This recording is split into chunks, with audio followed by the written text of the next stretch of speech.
創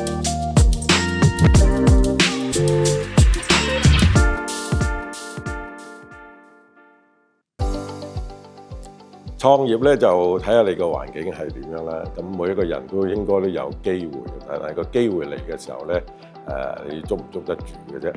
過程嘅裏邊咧，咁當然係要自己靠自己嘅毅力啦，靠自己嘅努力啊，點樣去把持同埋一個堅持住，唔怕辛苦啦，可以講嚇，先至可以成功嘅。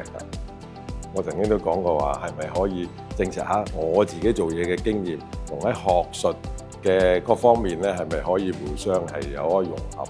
咁毅然咧，我就嚟咗城市大學咧讀呢個 EMBA 嘅課程嘅，有好多唔同嘅行業嘅同學啦，咁大家喺度分享佢哋嘅經驗咧，我覺得呢個係都係俾到好多啟發啊！同城大有咁一個 Tech 300，咁係對於城大嚟嘅發展啊各方面咧，都係一個好大嘅突破嚟嘅。